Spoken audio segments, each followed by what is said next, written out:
Jeff. Ladies and gentlemen. Jeff Fillion. Radio X. Et là, on est rendu à notre ami Frank, le dédomiseur. Oh oui, on est chanceux. On a un philosophe qui dédomise. On est chanceux à Radio X. On a plein d'experts. Nous autres, on est des de vrais experts. Y a-t-il une place au monde où il y a comme personne invitée régulièrement, membre de l'équipe, qu'il y a quelqu'un qui dédomise? Ça n'existe pas nulle part. Vive Radio X, dédomiseur. T'es le bienvenu, mon ami Frank. Yes. Je suis pas spécialiste de l'étiquette, mais je peux faire d'autres choses quand même. J'ai cru comprendre qu'il y avait des enjeux au niveau du double dip. Là. C'est pas ma spécialité, mais... C'est un gros non, ça a l'air. Non, c'est ça. Hey, Frank, je sais que tu veux parler... c'est parce que hier, en fait, ce qui est arrivé, c'est que monsieur le gars de la santé, là, monsieur Dubé, il nous a amené, lui, à nous dire, bon, écoute, je remets entre les mains le pouvoir un peu des Québécois. Donc, depuis le début, on fait appel beaucoup plus à la carotte qu'au bâton avec vous. Là, pour le temps des fêtes, parce qu'on comprend là, ce qu'ils nous ont demandé hier, le gouvernement ne peut pas envoyer la police puis checker si tous les gens dans la maison, d'abord, sont-tu 20? Deuxièmement, est-ce qu'ils ont vérifié si tout le monde est vacciné, etc., qui est un peu de la folie. Là. C'est une des seules places dans le monde où on traite ce genre de patente-là. Mais il nous a dit, c'est surprenant, il a dit plein d'affaires hier en passant, il nous a dit qu'il nous remettait ça dans les mains. Donc, on vient de ravoir une partie de la responsabilité qu'on aurait dû finalement... C'est un peu l'esprit floridien de M. DeSantis. Voici l'information... Voici les services qu'on vous offre. À partir de là, c'est maintenant à vous de prendre les décisions. Portez-vous le masque.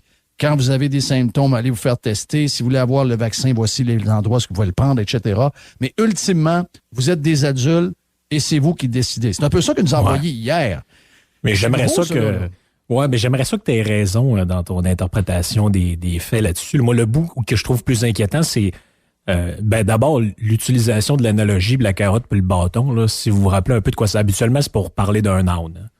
Oui, c'est vrai. Ça en dit beaucoup sur comment... Pour faire avancer un âne. Qu'est-ce qu'ils pensent de nous autres? Oui, ça en dit beaucoup sur qu'est-ce qui passe. Normalement, cette analogie-là, c'est il y a un âne, je mets une carotte en avant de lui, il avance, si je sac un coup de bâton, il avance. L'innocent verra pas à corde. Il va voir la carotte, puis il est pas assez intelligent pour se rendre compte que la carotte avance en même temps que lui. C'est ça. Puis tu sais, quand il dit, jusqu'à présent, on a fait utiliser beaucoup plus la carotte que le bâton, j'ai envie de me dire une chance. Qu'est-ce que ça aurait été si on avait juste utilisé le bâton? Moi, j'attends toujours les carottes, mais... Moi, j'ai pas vu de carotte. Non, ça a été tranquille, ça, la carotte. Là, on va se le dire quand même. Là, on fera pas un gros bouilli de légumes avec ça. Là, ça a été assez tranquille, ces carottes. Il pouvait bien traiter les beaucerons de bokeh. Hein, fait qu'il y a vraiment de quoi avec les ânes, les mules. Oui, on est comme un peu un genre de bétail là-dedans. Là, faut My se le God! dire. Moi, ça me fait pas de temps ça triper, me faire comparer à des animaux en permanence. Là. Non. Mais, en tout cas, bref, c'est un peu ça. Mais la phrase qui m'a le plus dérangé dans ce qu'il a dit, c'est ce qu'on vit là, pour le temps des fêtes, c'est comme un cadeau. Dans le fond, c'est un cadeau qu'ils nous font. C'est comme si Jerry échappe son portefeuille à terre. Moi, je le prends. Il y a 4,20 dedans. J'en redonne un, puis je dis, tiens, c'est un cadeau. Oui. C'est bon. C'est ça. Mais c'est un peu ça, notre vision de la liberté. C'est la liberté, c'est pas un droit fondamental là, que tu nais avec, dans le fond, qui t'est dû à la naissance. C'est comme un genre de privilège. Papa, il va te donner... Mais on a vu, pareil, depuis presque 2 ans, on a vu que... moi, je pense que c'est même... Si c'est pas une majorité, c'est pas loin de la majorité de Québécois qui en ont rien à crisser de la liberté, là. Même qui se moquent de ça, là. Ouais, mais le problème, c'est qu'on peut s'en moquer, mais le jour où ça nous concerne, là, c'est toujours un peu moins drôle. C'est un peu ça c'est un peu ça le point en commun de bien des affaires qu'on a vues. Mais tu sais, ça peut avoir l'air anodin, puis ça peut avoir l'air de jouer sur les mots, là, mais c'est bien important de comprendre la différence entre les deux. Si on prend un exemple que tout le monde connaît, là, dans les années 40, là, le gouvernement, là, qu'est-ce qu'il a fait à propos du droit de vote des femmes? Est-ce qu'il l'a donné ou est-ce qu'il l'a reconnu? Ça, c'est un exemple que j'aime bien. Ça nous montre comment on réfléchit dans notre tête. Oui. On a toujours entendu qu'il l'avait donné. Ça montre notre culture étatiste. C'est-à-dire que dans notre esprit, nos droits nous sont donnés par le gouvernement. Ouais, en réalité, ce droit-là, les femmes, ils l'avaient. Il l'avait, c'est ça. Il était juste brimé dans ce droit-là. Il refusait le droit. Oui, c'est bon, ça. Si je te dis, le gouvernement, il donne le droit de conduire une voiture, ben non. Si t'es un humain libre, tu respectes la loi, tu as le droit de conduire. Si je t'enlève ton permis, c'est que je te brime un droit. Quand je te le redonne, je te redonne le droit que je t'ai brimé. Je te fais pas un cadeau, là. Mais c'est comme ça. C'est comme si dans leur esprit, quand on a donné le droit de vote aux femmes, c'est un privilège qu'on leur donnait. La question, Frank, ça soulève la question de que je dis régulièrement. Moi, je leur dis souvent, je leur envoie le message. Vous n'êtes pas mon boss. Je veux dire, on vous a... C'est nous qui est en haut de vous, OK? Ça, on a oublié, là. C'est the people, les gens sont en haut d'eux. Nous, on les a nommés pour gérer une caisse commune où on met de l'argent pour payer des services. Mais on n'est pas dans un système où il y a des gens en haut d'une pyramide qui décident, un peu comme Marie-Antoinette dans le temps, l'autre bord du grillage. C'est pas ça, pantoute. Et on dirait que ça l'est devenu. Ça l'était probablement depuis un bout. Ça a été accentué. Puis là, c'est clair que c'est ça depuis à peu près 2 ans. Ces gens-là nous donnent des droits. Tu me donnes pas de droits. De quoi tu parles, toi, je vois le vert? Non, c'est ça. C'est que vous arrêtez en partie de brimer un de mes droits et une de mes libertés. La différence est fondamentale. Si on comprend pas la différence entre les deux, on est vraiment mal foutu. Puis tu sais, c'est dans tout. J'en ai déjà parlé de ça. C'est même dans notre langage, dans notre expression. On regarde le premier ministre à la télé. Puis là, dans les premiers commentaires que tu vois, c'est « Ah, il a agi en bon père de famille. Oui, mais moi, j'ai un père, moi j'en ai un, une mère, j'en ai une. J'en ai pas besoin de plus que ça. Le premier ministre n'est pas mon père. Ça n'a jamais été mon père. Moi, c'était un comptable nommé là pour gérer le cash. Puis il va le gérer comme du monde.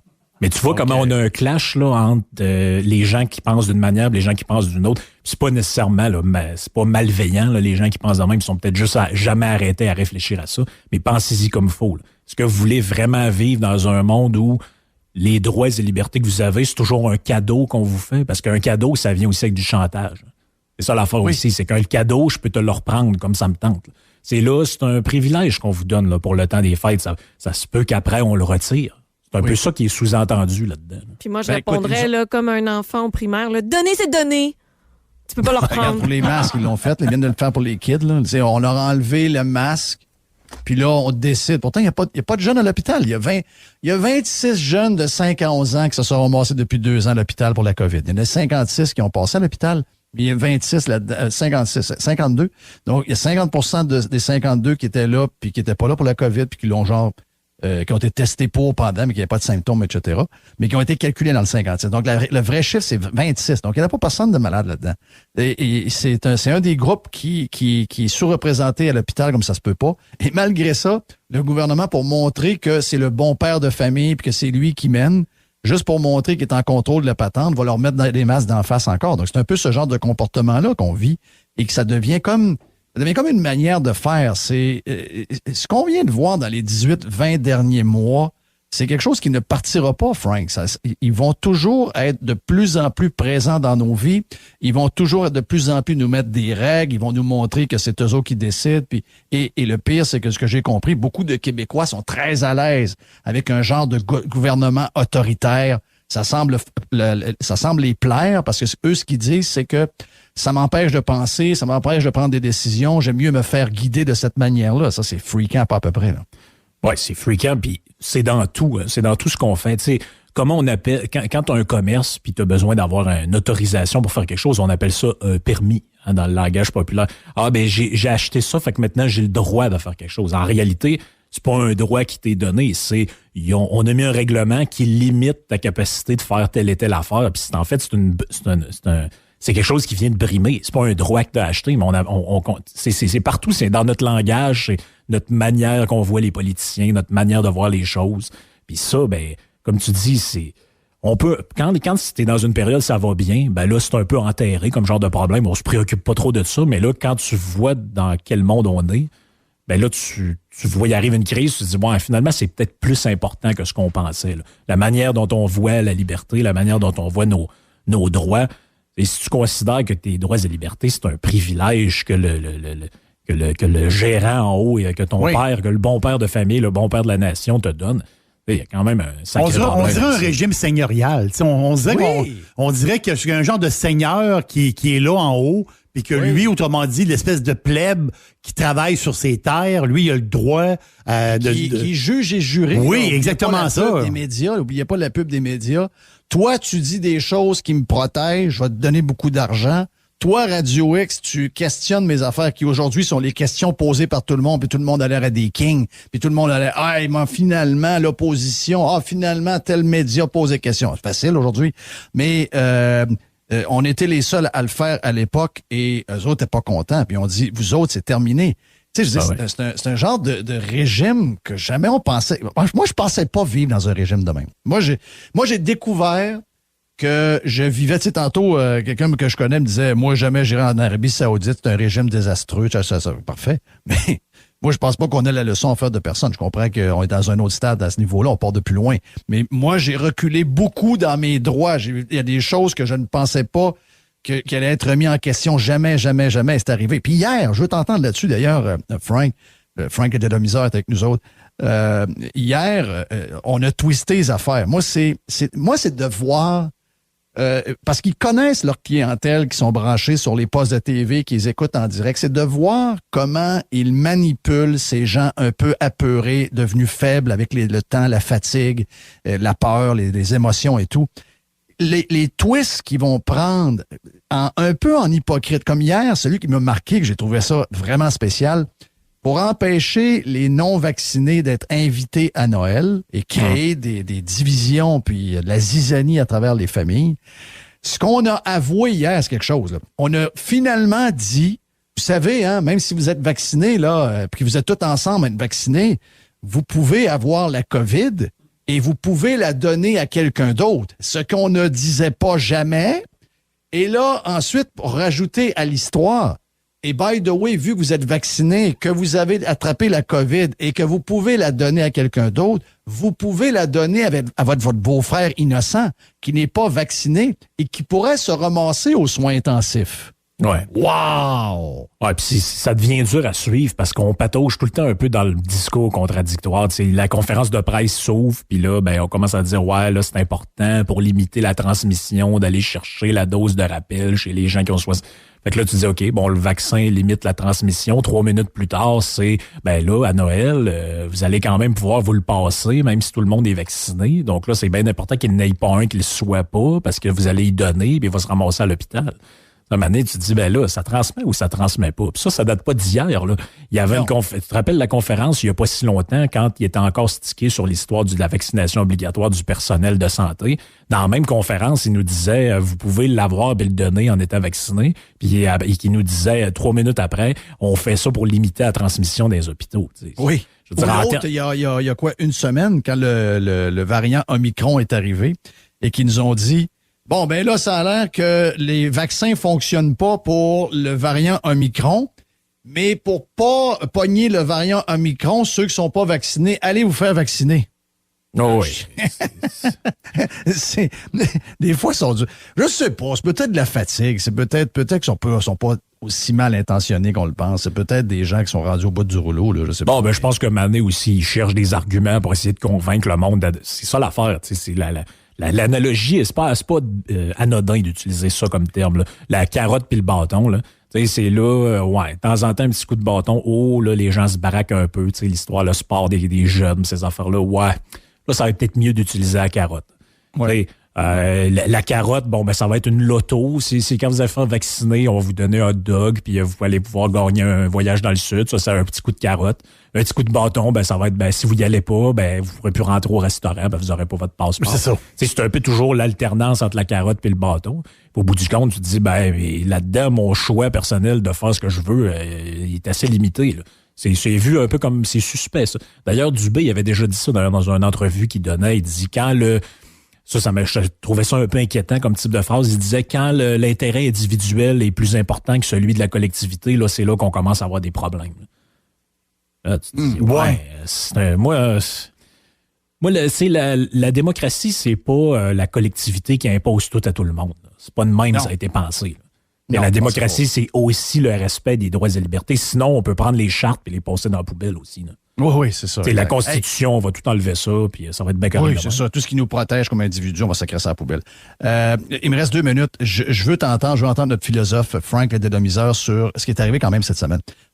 Comment ce gouvernement-là, si t'es capable de me résumer ça vite, comment ce gouvernement-là et comment François Legault est capable, je sais qu'il y en a qui vont dire, bon, il y a une mauvaise performance des oppositions, etc., mais c'est quand même grave.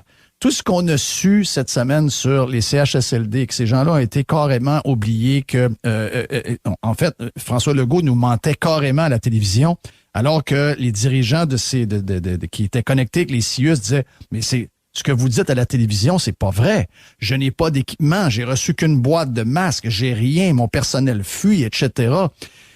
Comment ils font?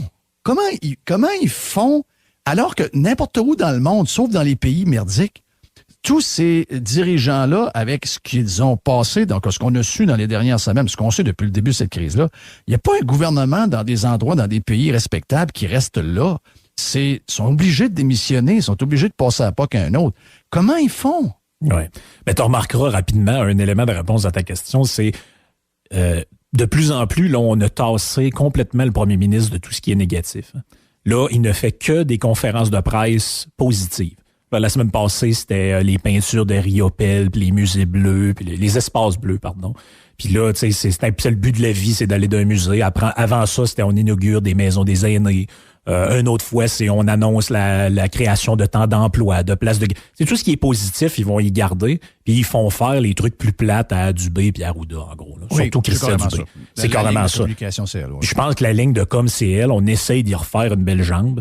Puis, tu sais, à la limite, si quelqu'un un jour a à être un peu tassé parce que l'opinion publique est pas contente, ça sera plus Christian Dubé que François Legault, dans ma tête à moi. Là. Ouais. Je pense que c'est ça la stratégie. Là. En tout cas, c'est sûr, on le voit pas dans les sondages. Moi, je l'amusais un peu avec les sondages parce que quand on regarde, encore hier, je sais pas trop ce qui est arrivé hier, là, il y a eu un tweet sur Noël et je regardais le tweet, parce que contrairement à Facebook, les Twitter, tu peux pas effacer un mauvais, tu peux être obligé de tous les garder ou encore t'enlèves ton tweet. C'est incroyable comment il se fait démolir. Ouais. Comment il se fait démolir. Puis je veux dire, des madames qui ont l'air à des matantes, des plus jeunes, des mères de famille, des pères, c'est tout groupe confondu, là. Et quand on regarde les sondages, il a l'air quasiment du king de la place. Et les sondages nous donnent des données quand même assez contradictoires. Moi, je dis pas que les sondages sont pas bons, mais le problème, c'est quand t'es mets ensemble puis t'es compiles, donnent des données contradictoires. Quand tu regardes, il y avait un sondage qui avait été fait un peu pan-canadien. C'est au Québec qu'on est le plus satisfait de notre premier ministre et de notre gestion de crise. OK, parfait. Hier, je lisais un texte dans le journal Les Affaires. Il y avait un sondage pan-canadien qui était fait aussi par Léger. Et dedans, ça disait que au Québec, grosso modo, il y a 1 personne sur 2 qui ne veut rien savoir du retour de certaines mesures sanitaires, alors qu'au Canada, il y a quasiment 7 personnes sur 10 qui sont d'accord. Là, tu dis comment ça peut être possible qu'on est les plus satisfaits, mais les plus hostiles au retour de ces mesures-là, alors que de l'autre bord, ils sont pas satisfaits pantoute, mais ils en redemandent encore. Il y a quelque chose qui marche pas dans ces sondages-là. Ouais, on est chanceux. On est les seuls à avoir un philosophe. Il est en plus un dédomiseur professionnel. Notre chum Frank, que vous pouvez pogner sur les différentes plateformes de podcast. Fait beaucoup de choses également sur les différents réseaux sociaux avec notre chum Yann Sénéchal. Donc, thank you Frank. Mon nom est Jeff Fillion, on s'en parle demain. Jeff Fillion. Réécoute les meilleurs moments sur Fillion. radiox.com. Radio X.